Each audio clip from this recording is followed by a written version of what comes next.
Good morning and welcome to day 53 of my 3,000 kilometer walk across France on the Hexatrek.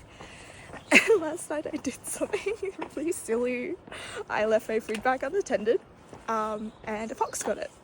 And so my food bag is like, the whole thing is somewhere in the wilderness right now. Luckily we're going to a town today to resupply and I've learnt my lesson, but I think it might be an omen that I packed too much emergency food, because I probably have enough to last me like a week. But old habits die hard when you are used to hiking in remote Australia. So yeah, anyway, welcome to day 53.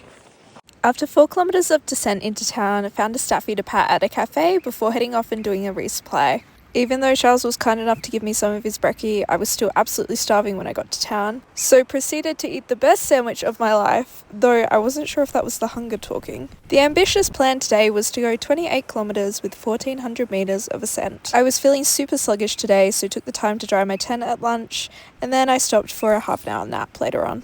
Wildly enough, it was fairly hot today, considering it was literally snowing 2 days ago. I'm like super cranky today, just keeping it real. And like, I don't know why, and it just makes me crankier. I've like fed myself, I've like hydrated, I've had a little nap, like, still cranky. Sometimes it just be like that though, right? Sure, I'll wake up better tomorrow.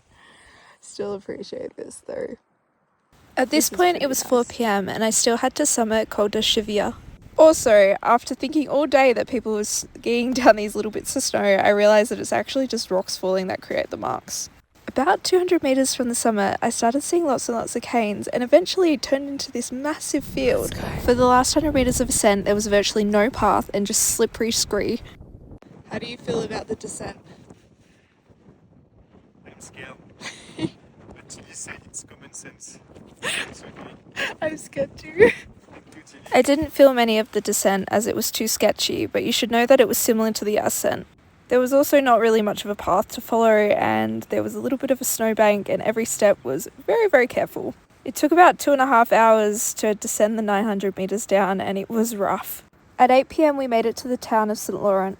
It was a tiny village, and the lady even recommended that we were allowed to sleep in the chapel instead of bivouac. So after some dinner and a killer sunset, we were off to bed.